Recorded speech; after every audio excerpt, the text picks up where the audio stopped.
Another week, another school shooting. We'll tell you what a Second Amendment expert has to say. As the opioid crisis worsens across the country, MUPD is taking action to protect students. Mondays are tough for everyone, but members of Greek life know how to strike down the Monday blues. And as the end of the semester approaches, MUSG is considering changes to your course evaluations. All this and more on Marquette Now.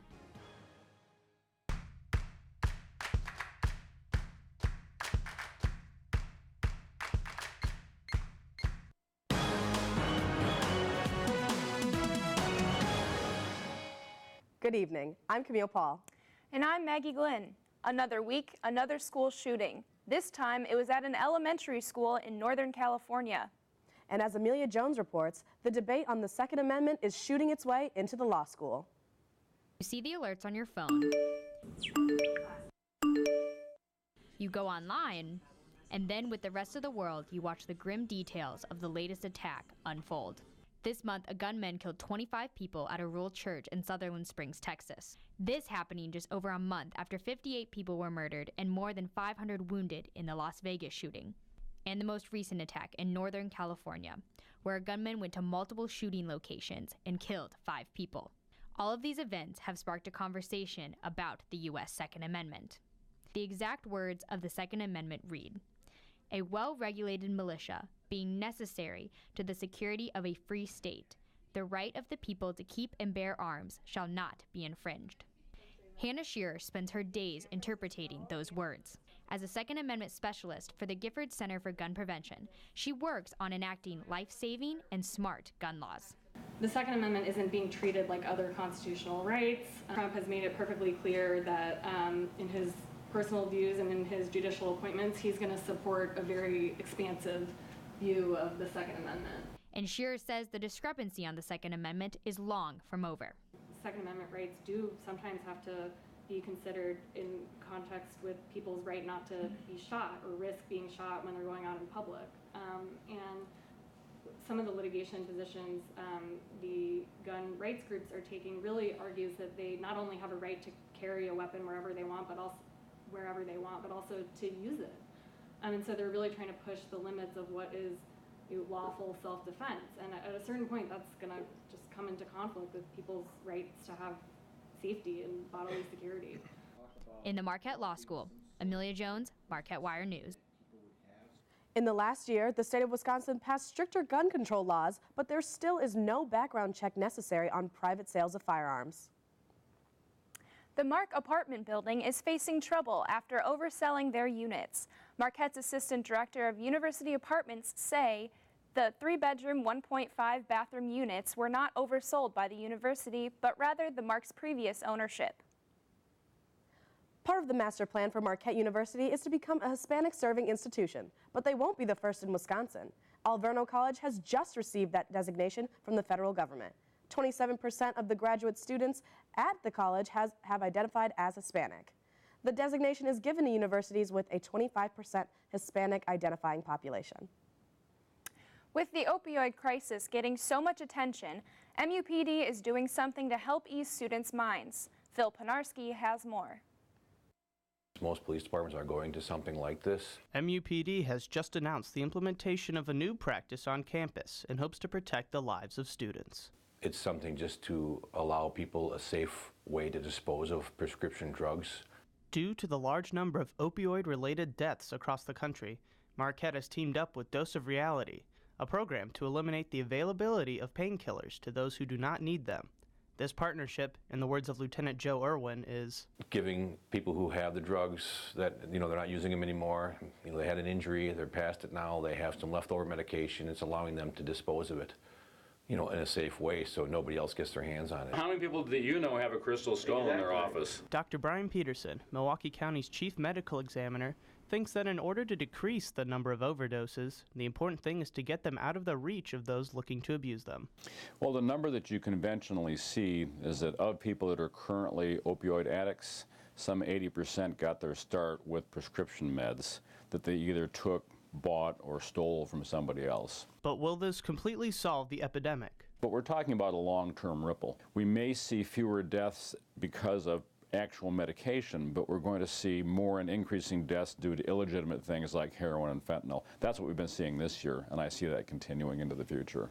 Put it this way, I think probably being an opioid addict is kind of like being an alcoholic. You have to actually try the substance before you find out that you're going to be an addict. So you could be an alcoholic, but if you've never had a drink, you're not going to know. Despite Peterson's claim, MUPD is going to do all it can to help. Anything to try to curb the availability of opioid-based drugs, getting out into the hands of people that shouldn't have them, I think that's a good thing.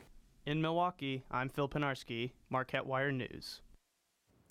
MUPD is encouraging all students, as well as Milwaukeeans living near campus, to take full advantage of the Dropbox.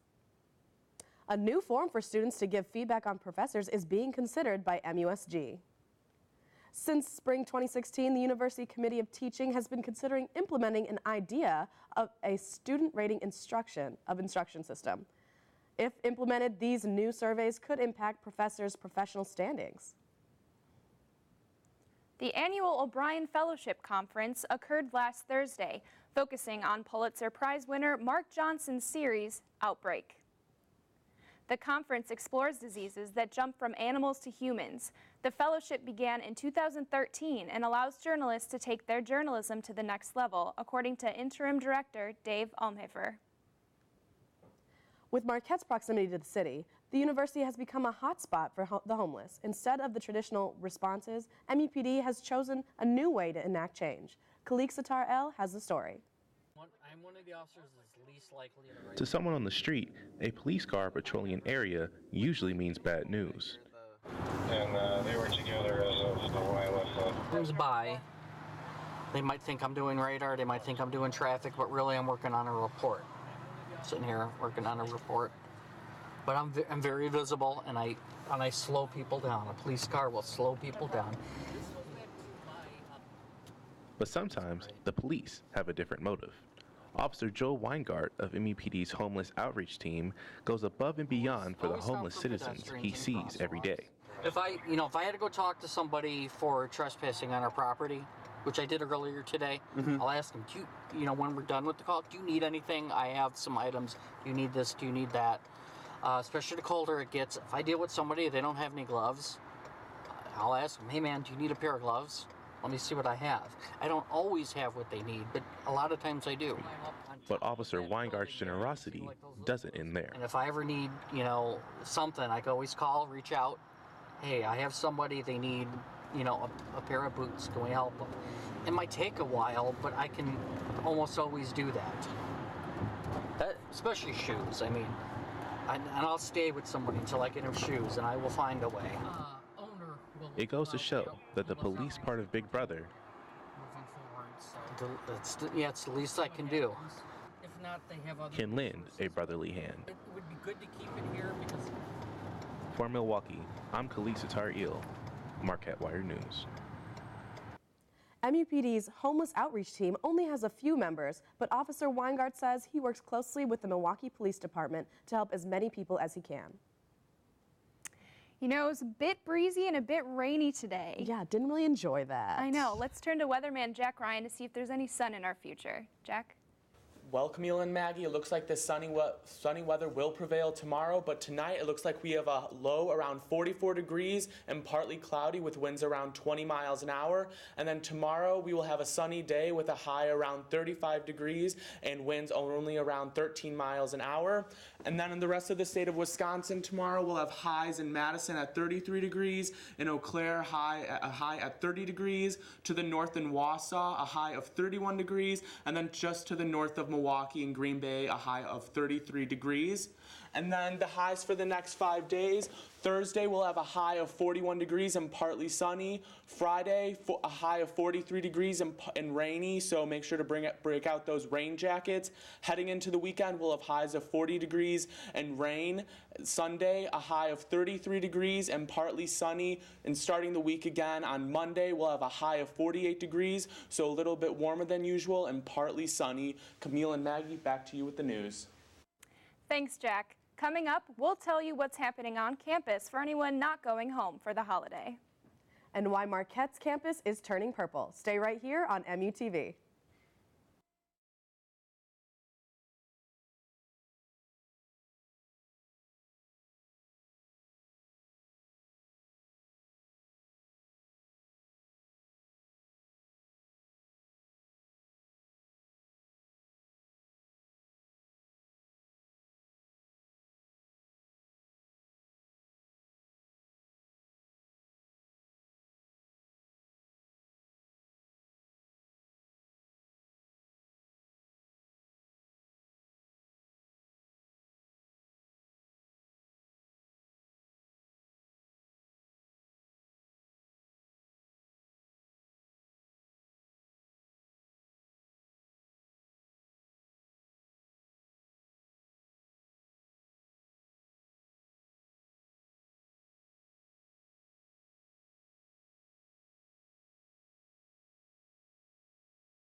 Welcome back to Marquette Now.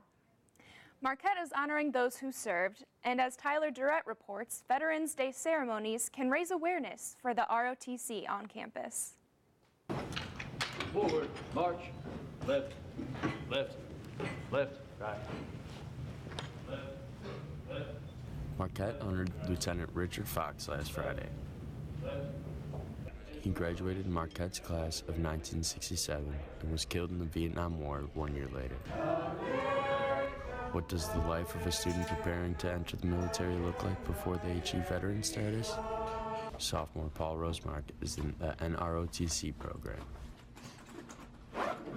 Let's say for Monday, for me that would be waking up around 4:45, and then I have to go to workouts, and then I have about 17 credits this semester. He walks us through his not-so-typical schedule as an engineering student. Essentially, we'll have a naval science minor, so it's extra credits on top of our course load right now. So you definitely have to be driven and know that you want to do this. With early mornings and plenty of homework, Paul says time management is key. Sometimes it's hard, but I guess naps help if you need them. School, academics, Navy, it's a lot at times, but I'd say it's definitely worth it. Paul says academics always come first. That will eventually lead into my naval career, whether I go aviation or with my engineering degree, I could possibly go nuke on a submarine. Most Marquette students are not too familiar with the ROTC program. I really don't know that much about ROTC here at Marquette. Sometimes when you walk around campus in your uniform, you get like questions or people are curious about it, so I definitely feel like the university supports it. Paul initially went into the program because he was inspired by some of his veteran relatives. He thinks it's important to honor those who have served in the past. They gave us, the freedoms that we have today, and some people, I guess, take those for granted, so just take a moment to think about the sacrifices they gave. In Milwaukee, I'm Tyler Durrett, Marquette Wire News. Some positions offered to ROTC members require even more academics after graduation. You might be seeing purple on campus tomorrow. In honor of World Pancreatic Cancer Day, MUSG will be passing out purple ribbons under the Rayner Memorial Bridge. They are also urging students and staff to wear purple to help raise awareness of this disease that is diagnosed daily to 145 people. There will also be an interfaith prayer vigil at 6 p.m. in West Town Square. Students who plan to stay on campus over Thanksgiving break don't have to go without a traditional Thanksgiving dinner. On Thursday, November 23rd, from 11:30 a.m. to 1 p.m., Cobean Dining Hall will host Thanksgiving dinner. Tickets for this event can be picked up in AMU room 236. If interested in volunteering for this event, contact Ann Hilbert for more information on how to help. With finals quickly approaching, students can start to feel the pressure of exam season. I found out one way some students keep their spirits up on Monday nights is in the annex. Hi. Oh, you're next to us. Alpha Omega Epsilon. Shoe size? 8, please.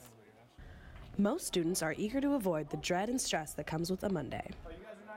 Both of you? All right, that'll be $14, paying with a card. Go ahead and swipe. But for $7, the annex offers an escape with 9 pins and unique footwear. We play for cash, we play for keeps. You lose on Monday, you pay for drinks on Friday. It's not all friendly competition, though. Every Monday at 9 p.m., the Annex hosts the Greek Bowling League, a bowling competition between sororities and fraternities on campus. It gives you an excuse to come have a couple beers and bowl a little bit on a Monday night, so distracts me from some of the stressors. If you're on a budget, though, the Annex does offer special rates depending on the day. But I know that there's like one night that it's like cheaper bowling, like $5 bowling or something like that. So, a lot of kids do that. It gets pretty packed. You have to come early if you want to get a lane. Whether it's healthy competition or just plain fun, the Annex is the spot to be on Monday nights. I have it on my resume now, literally. I'm super into the bowling now, and my mom thinks it's hilarious. But it's definitely added to that, and I've definitely made a lot of friends that I would probably have never met. A lot of the engineers I probably would have never met, or some of the business students. I'm a comm student, so you get to meet a lot of people from different majors. And even in my sorority, I got to meet a few new people that I didn't know before. So. At the Annex, I'm Camille Paul, Marquette Wire News. So Search the Annex Bowling Center on marquette.edu for more information on hours and prices throughout the week. When we return, Grace Terry has your Marquette Sports Report. And Amelia Jones has another installment of Down to the Wire. Stay right here on MUTV.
Welcome back to Marquette Now. I'm Grace Terry here with your Marquette Sports Update. Marquette basketball played number 20 ranked Purdue last night at the Bradley Center. And they may have lost, but it was a big night for Golden Eagle Andrew Rousley, who had 25 points, 3 rebounds, 6 assists. Here's Dean Bibbins with the full recap. Howard and Andrew Rousey combining for 49 points on the night. Isaac Haas and number 19 Purdue took down the Golden Eagles 86-71 on Tuesday night. The first half was an adventurous one for both teams as they combined to score just 62 points. Purdue's big man Isaac Haas led the way with 8 points for the Boilermakers despite playing just 8 minutes due to foul trouble. The Golden Eagles ended the half on an 11-2 scoring run, fueled by 7 points from the sophomore Howard. Andrew Rousey had a chance to tie the game at 32, but Carson Edwards came up with a huge rejection to keep the Boilermakers lead at 2 heading into the break. In the second half, Haas picked up his play for Purdue, scoring 4 straight baskets in the first 2 minutes and 29 seconds. He finished with a team-high 22 points. And Marcus Howard didn't let the Golden Eagles go down without a fight. He answered Purdue's 9-1 run to open the second half with 2 threes of his own. Marquette came back from a deficit of 10 points or more in this game twice, but was never able to regain the lead in the second half. I mean, all I really care about is that we lost the game. I mean, it doesn't really matter what I do as long as we lose. I mean, I'm not really happy with whatever I come out with, but I just want to win. I mean, we have a team full of guys that just want to win. I mean, things weren't clicking tonight, so we definitely just have to get back to work, come tomorrow, and regroup because we have a really tough schedule coming forward. So definitely just have to regroup and get back from there. You know, when we run at a kid like that, we don't obstruct his vision at all when you're Reading, and he's a really good passer. And so when we did that, they end up getting threes. So it's, you know, definitely coming into the game, we thought it was a pick your poison game. They're really good. You know, they know who they are. The Golden Eagles will travel to Hawaii for the Maui Invitational, where they will take on VCU Monday afternoon. Reporting live from the Bradley Center, I'm Dean Bibbins, Marquette Wire Sports. The women's team is off to a similar start, losing their season opener to the University of New Mexico to 88-87. The Golden Eagles are looking forward to avenging their loss next game against Loyola Maryland, November 19th at the Al McGuire Center. And you'll have to catch the men's team on TV over Thanksgiving break as they head to Maui Jamaui Invitational in Hawaii. They start the Invitational game against Virginia Commonwealth University. That's all for tonight's Marquette Sports Update. Stay tuned for another Down to the Wire with Amelia Jones.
Welcome back to Marquette Now. I'm Amelia Jones, and tonight on Down to the Wire, I am with reporter Phil Pinarski, who tells us more about the new MUPD pill drop box.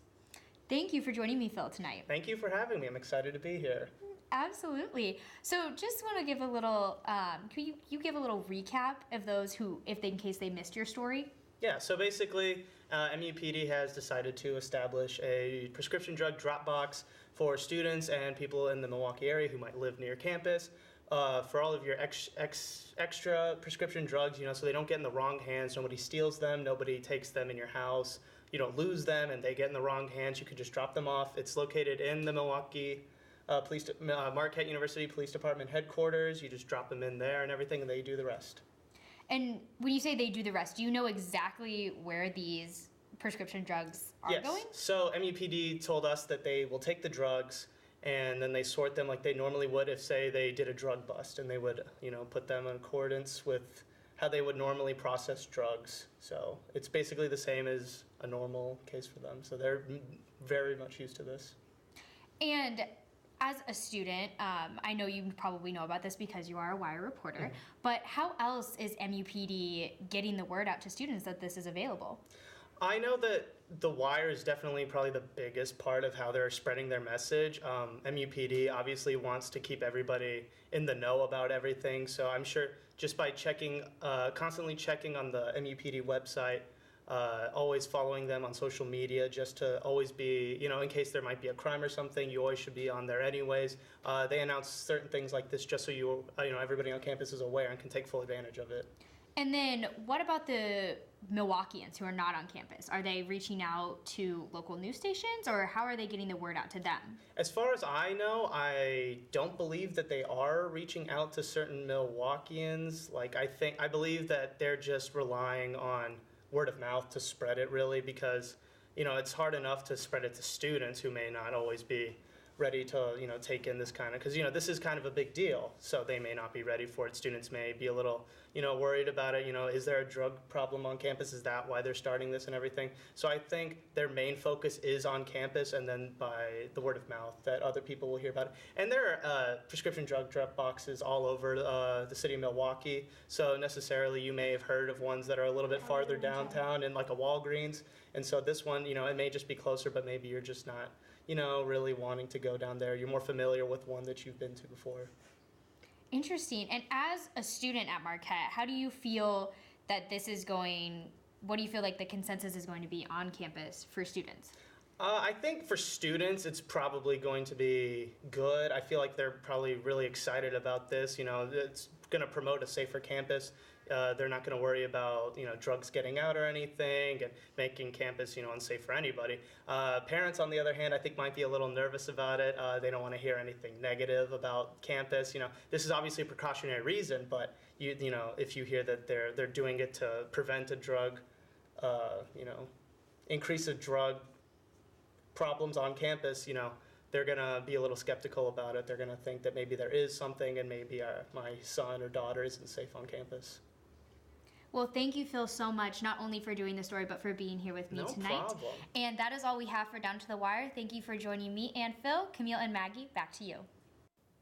Thanks, Amelia. Thank you all for watching Marquette Now. For more updates and campus news, visit marquettewire.org. I'm Maggie Glenn. And I'm Camille Paul. Good night, Marquette.